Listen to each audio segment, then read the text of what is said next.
pelajaran harian. Nilai ini apa? Khusus tadi mengenai Sistem endokrin. Sistem endokrin. Endokrin. Oke, tanda tanya. Sudah. Nah, sekarang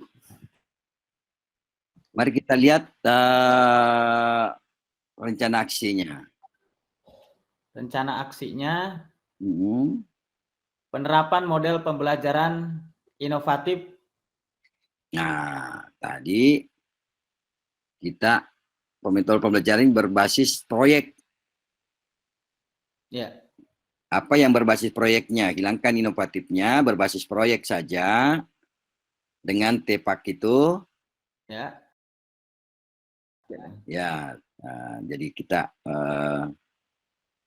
ya dengan menggunakan TEPAK. Kemudian orang sudah bicara mengenai TEPAK kan berarti terkait dengan teknologi, ya. Nah, sekarang yang kedua, tadi kita anggap rencana aksi itu dengan TEPAK-nya, dan kemudian bagaimana bisa membuat suatu rencana aksi untuk yang kedua, ya, metode. Ya, metode yang operatif, ya, penerapan.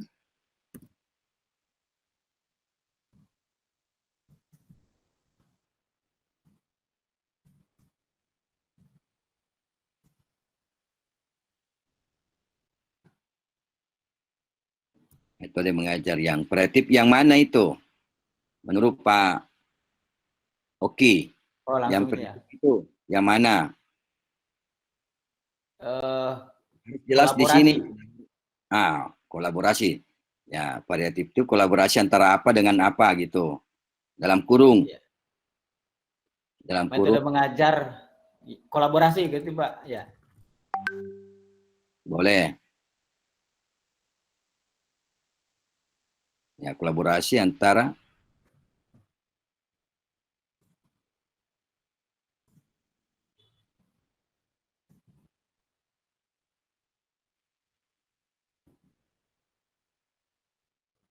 guru dan peserta didik. Dengan menggunakan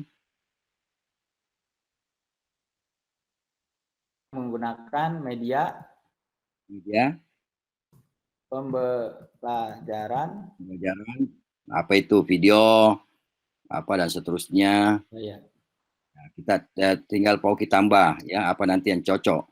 Penggunaan gambar-gambar yang menarik, ya, kalau apalagi kita bicara tentang sistem endokrin, ya, maka tentu itu harus menarik lah, ya, gambarnya, videonya kalau perlu itu videonya itu membuat suatu ilustrasi, ya, tentang bagaimana itu sistem endokrin bekerja dalam tubuh, ya, sehingga itu bisa meningkatkan fungsi-fungsi organ yang lain, terkait dengan organ-organ yang lain, sehingga tubuh itu dalam kondisi sehat, ya, atau berfungsi dengan baik, ya, seperti begitu.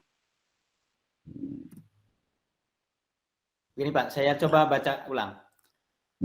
Yang kedua, dalam rencana aksi, penerapan metode mengajar kolaborasi antara guru dan peserta didik dengan menggunakan media pembelajaran video, animasi, gambar-gambar menarik. Jalan lain boleh tambah nanti, ya, nanti Pak Oki pikirkan cocok yang mana lagi, ya, selain ya, seperti itu. Kemudian kolaborasi antara guru dan peserta didik ini harus juga jelas metode apa yang kita gunakan di situ, ya.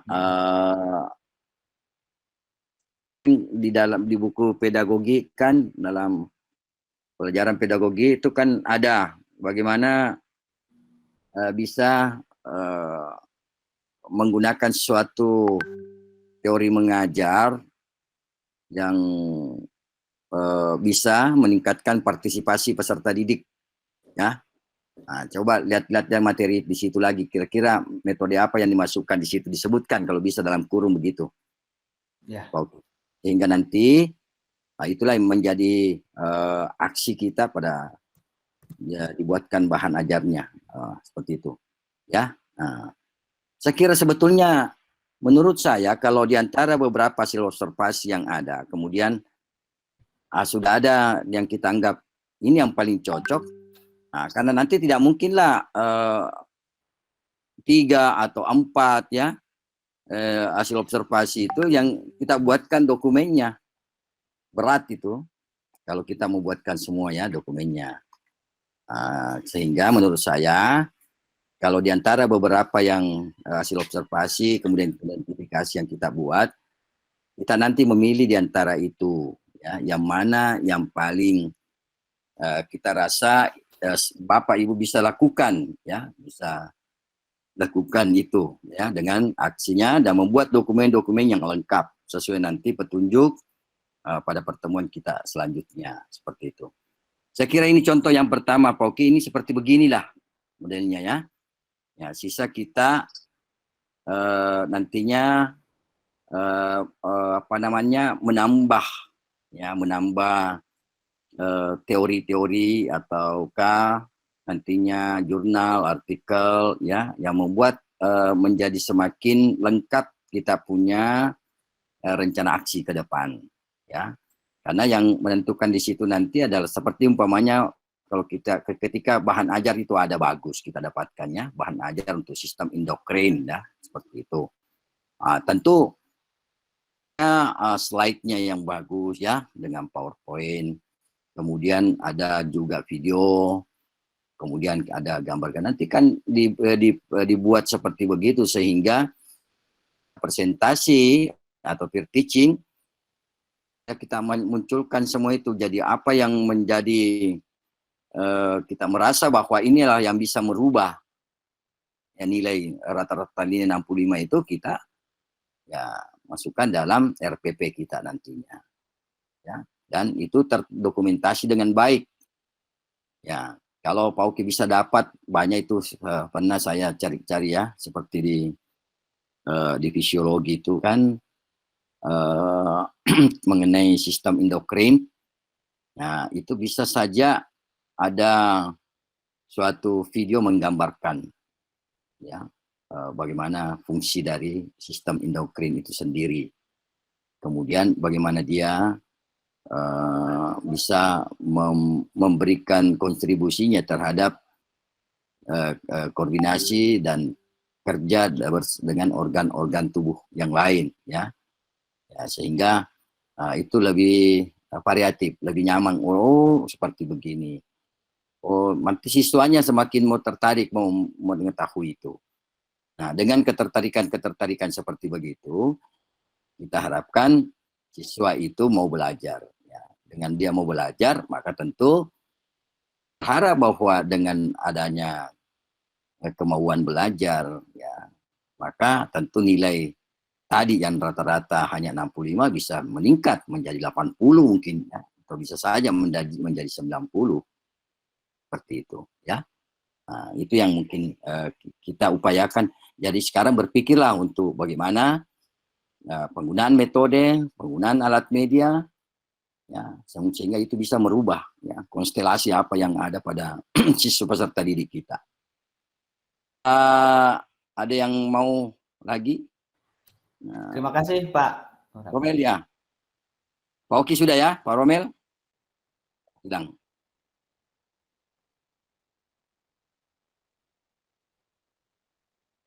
Ibu Mira mau? Sudah ada dibuat?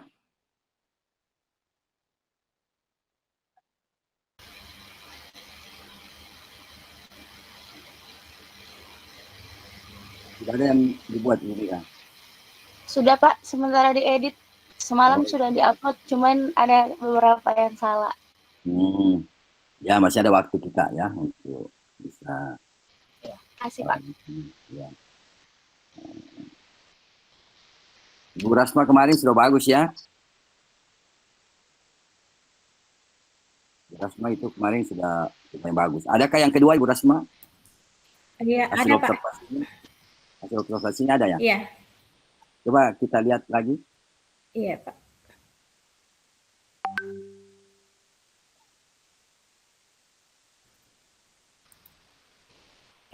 Tadi Pak, ini kemarin saya rubah sesuai arahan Bapak yang modelnya hampir sama dengan punya Ibu Sumiati.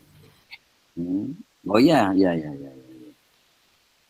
Ya, Nah, ini ya. data observasi masih ada beberapa peserta didik yang kesulitan memahami materi pelajaran, khususnya kebutuhan dasar manusia. Kemudian ini saya satukan 3 observasi karena identifikasi masalahnya dengan rencana aksinya sama. Jadi saya satukan, Pak. Ya. Kemudian motivasi belajar peserta didik masih kurang dalam mata pelajaran kebutuhan dasar manusia. Kemudian masih ada peserta didik yang tidak aktif atau jarang bertanya tentang materi yang dipelajari. Kemudian observasi kedua, masih terdapat beberapa peserta didik yang tidak mau melakukan praktek tindakan karena merasa takut mencoba. Oh iya, ya, ini juga bagus sebetulnya. Ya, betul. Tapi saya kalau memang ini dianggap nomor 1,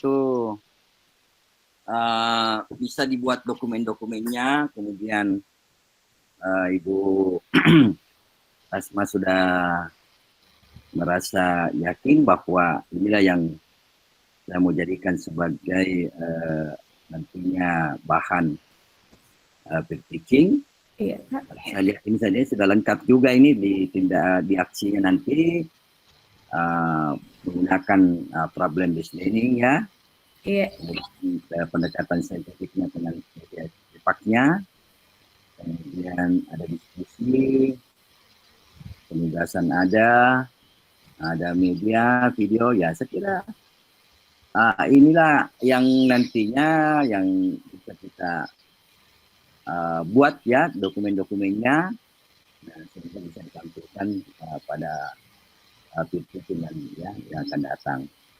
Iya. Kalau ini yang kita merasa sudah cocok, ya, kedua rumusan masalahnya bagaimana meningkatkan aktivitas siswa, menguasai suatu materi pembelajaran, ya, gangguan kebutuhan eliminasi dalam menggunakan model pembelajaran problem, kemudian pendekatan tepat, ya sudah oke. Kemudian yang pendekatan pembelajaran dapat meningkatkan hasil belajar siswa, ya saya kira dengan menggunakan metode diskusi, kemudian penugasan, ini akan membuat siswa itu akan memahami dengan baik, bisa menelaah dengan baik, apalagi kalau bisa dia diskusi dan kemudian ada kerja kelompok penugasan, ya pasti kalau dia aktif dalam kelompoknya itu, nah itu adalah tertinggal itu ya materi pelajaran yang diberikan. Saya kira seperti itu sudah bagus. Jadi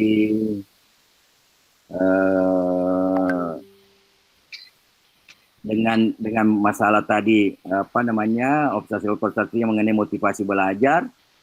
Nah, tentu kalau dengan motivasi belajar bisa terakomodir dengan adanya kerja kelompok, ya, penugasan, itu bisa terjadinya. Ini akan nanti termotivasi untuk belajar, ya, karena didorong oleh adanya teman-temannya yang ikut di situ, ya, akhirnya jadi tertarik, ya.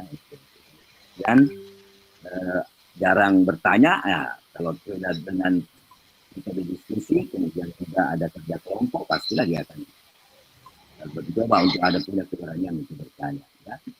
Saya kira tertutupi lah ya semua masalah yang ada, kemudian identifikasinya, kemudian rumusan masalah, ya dengan aksi yang rencana kita akan buat ya. Iya, Pak. Ya, oke, sudah bagus.